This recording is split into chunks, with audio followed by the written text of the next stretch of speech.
आत्माओं में परम श्रेष्ठ युधिष्ठिर ने जब ऐसा कहा तो धौम्याचार्य जी खड़े हुए और मौन रह करके थोड़ी देर विचार किया। फिर ब्रह्म ऋषियों की सभा में कहा, धौम्य बोले, राजन, संपूर्ण सृष्टि के अन्नदाता भगवान सूर्य हैं। अगर वो उदय ना हो तो अन्न ही पैदा ना हो, उन्हीं से होता है, उन्हीं से अंकुरण होता है, उन्हीं से पोषण होता है, उन्हीं से फसल पकती है। वही जब शुष्कावस्था भूमि में करते तो उसमें बल आता है, वही जल देकर उसमें सींचते हैं। भगवान सूर्य की ही कृपा से अन्न का पोषण होता है।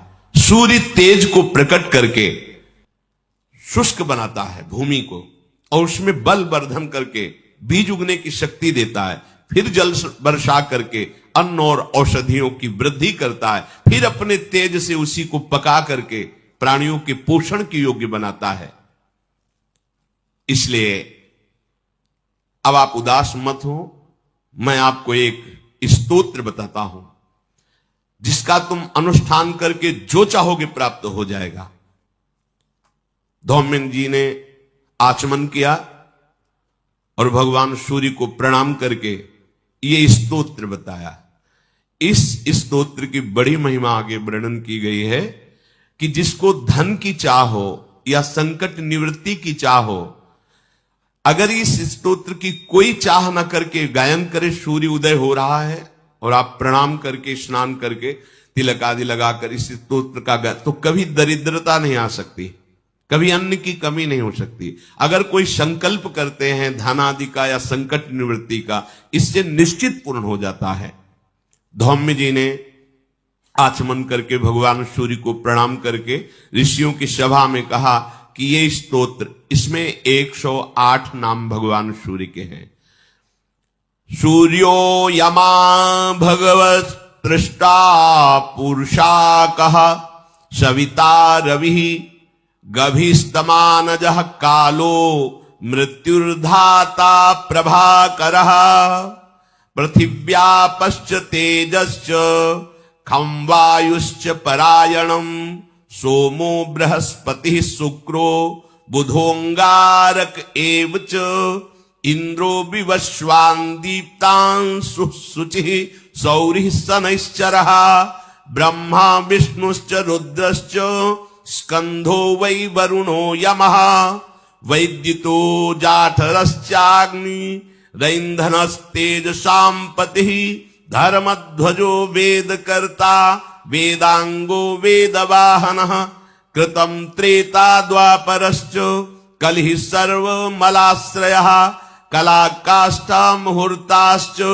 छपायामस्तथा क्षणः संवत्सर करो स्वत्थः कालचक्रो विभावशुः पुरुषः शाश्वतो योगी व्यक्ता व्यक्तः सनातनः कालाध्यक्षः प्रजाध्यक्षो विश्वकर्मा तमोनुदः वरुणः सागरोऽंशुश्च जीमूत जीवनोरिहा भूताश्रयो भूतपतिः सर्वलोक नमस्कृतः सृष्टा संवर्तको वह्निः सर्वस्यादिर्लोलुपः अनन्तः कपिलो भानुः कामदः सर्वतोमुखः जयो विशालो वरदः सर्वधातुनिषेचिता मनः सुपर्णो भूताधिः शीघ्रगः प्राणधारकः धनवन्तरिर्धूमकेतु रादिदेवोदिते सुतः द्वादशात्मा रविन्दाक्षः पिता माता पितामहः स्वर्गद्वारं प्रजाद्वारं मोक्षद्वारं त्रिविष्टपं देहकर्ता प्रशान्तात्मा विश्वात्मा विश्वतोमुखः चराचरात्मा सूक्ष्मात्मा मैत्रेयः करणान्वितः एतद् वै कीर्तनीयस्य सूर्यस्यामित तेजसः नामाष्टशतकं चेदं प्रोक्तमेतत् स्वयंभुवा। ये स्तोत्र सुनाया और कहा, इस स्तोत्र का गायन करके भगवान सूर्य को प्रणाम करते हुए आप आराधना कीजिए, आपको जो चाहिए वो प्राप्त हो जाएगा। जो मनुष्य सूर्योदये यः सुसमाहितः पठेत सा पुत्र दारान धन रत्न संचयान लभेत जाति स्मरताम नरः सदा धृतिम च मेधाम च सविंदते पुमान।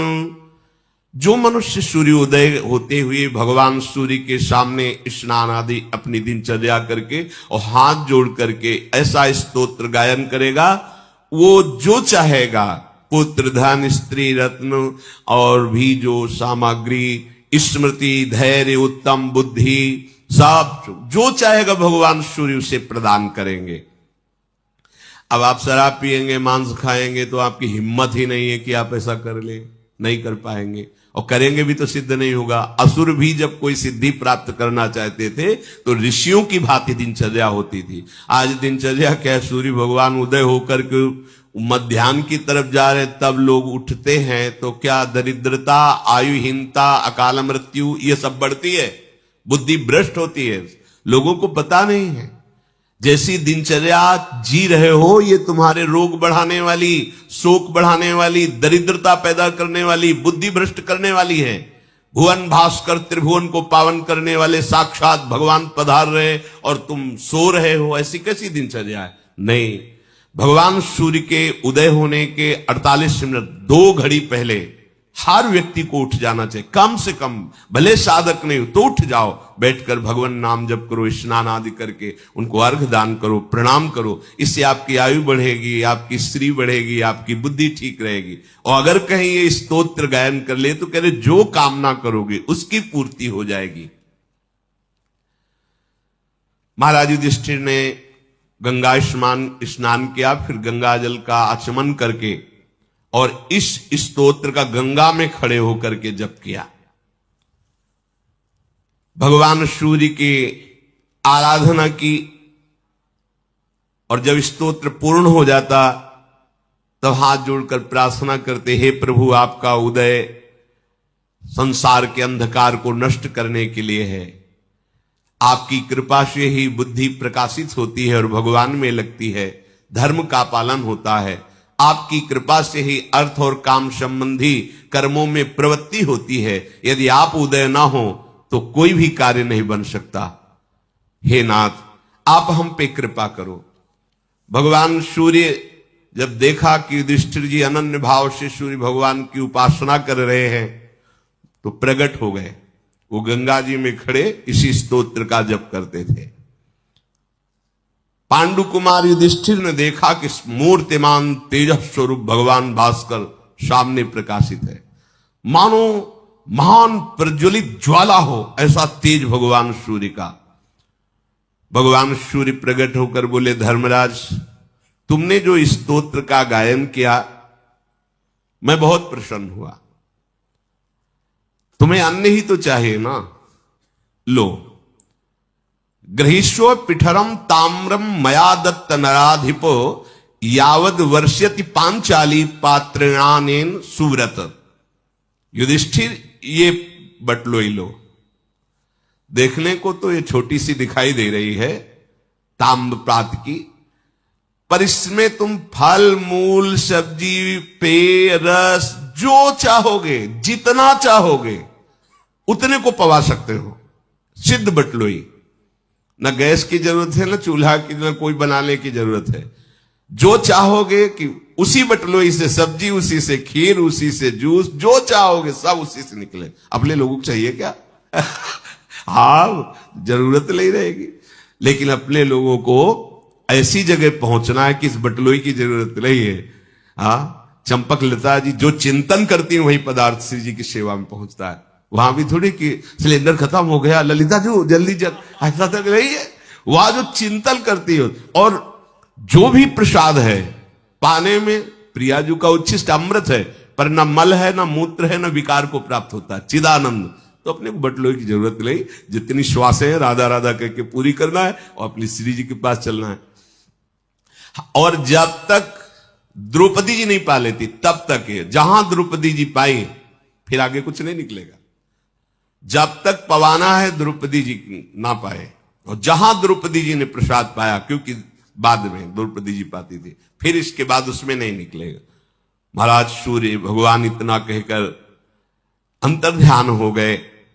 अब तो बड़ी प्रसन्नता हुई कि जो समस्या थी कि 10,000 ब्रह्म ऋषि साथ चल रहे हैं और उनको कैसे भोजन पवाएंगे, तो ये जो स्तोत्र का अगर संध्या जो प्रातःकालीन और सायंकालीन इन दोनों संध्याओं में जो इसका पाठ करेगा, वो कितने भी बड़े बंधन में पड़ा हो उसका बंधन नष्ट हो जाएगा। कोई भी बंधन, नाना प्रकार के सांसारिक बंधन भी होते हैं, उन बंधनों से मुक्त हो जाएगा। भगवान सूर्य से वर प्राप्त करके युधिष्ठिर जी गंगा जी से बाहर निकले बटलोई लेकर और धौम्याचार्य जी के चरणों में प्रणाम किया, भाइयों को हृदय से लगाया। द्रौपदी ने युधिष्ठिर जी को प्रणाम किया, पांडुनंदन युधिष्ठिर जी ने बटलोई रखी और जो जो चाहा तो उसमें सब प्रकार के 56 भोग तैयार, जो चाहो परसते जाओ। चार प्रकार के अद्भुत चोष्य भोज्य ऐसे जो वो सब पदार्थ उसमें। ब्राह्मणों ने खूब दिव्य भोग पाया। युधिष्ठिर जी ब्राह्मणों को पवाकर, भाइयों को पवाकर पाए। उसके बाद द्रौपदी जी ने पाया। द्रौपदी जी के पा लेने के बाद पात्र में कोई भी अन्न नहीं, कुछ भी। ये वरदान है, कर तुम अकर तुम अन्यथा कर तुम, सर्व समर्थ भगवान को कहते हैं। वरदान के बाद भी निकाल दिया उसमें शीत, जब वो दुर्वासा का प्रसंग आता है। तदनंतर अब ब्राह्मण समुदाय, ब्रह्म ऋषियों का समुदाय और धौम्य जी के साथ पांडव वहां से चले काम्यक वन से। जब पांडव हस्तिनापुर से निकल के गए थे, तब से महाराज धृतराष्ट्र का मन बहुत जल रहा था और घबरा रहा था। अगाध बुद्धि महात्मा विदुर को बुलाया और धृतराष्ट्र जी ने कहा कि मुझे पता है विदुर जी, तुम्हारी बुद्धि शुक्राचार्य जी के समान परम प्रवीण और धर्म की ज्ञाता है। सूक्ष्म से सूक्ष्म बात को आप जानते हैं। हम सब तुम्हारा सम्मान करते हैं। मेरा हृदय बहुत जल रहा है, क्या होगा मेरा? आप बता सकते हो कि इस समय मुझे क्या करना चाहिए? हमारा जो कर्तव्य हो आप आदेश करो। ये पूर्वासी लोग हमारी निंदा करते हैं, ऐसा गुप्तचरों ने बताया। तो कोई ऐसा उपाय बताओ जिससे पांडव लोग हमारा सर्वनाश ना कर दे, प्रजा विरोध में ना खड़ी हो जाए, मेरा हृदय भी शीतल हो जाए। विदुर जी ने कहा, महाराज आप धर्म अर्थ और काम तीनों प्रकार की प्राप्ति का जो मूल कारण है उसका तो त्याग कर दिए हैं, सत्य मार्ग, तो आपका हृदय जलेगा नहीं और क्या होगा? धर्मात्मा पुरुष सत्य धर्म को ही जड़ बताते, आपने तो जड़ उखाड़ दी। महाराज अभी आपकी बुद्धि काम कर रही है कि आप हमसे प्रश्न कर रहे हो कम से कम, तो आपसे मैं हाथ जोड़ के प्रार्थना करता हूं, पांडु पुत्रों का पालन कीजिए, नहीं तो आपका सर्वनाश हो जाएगा।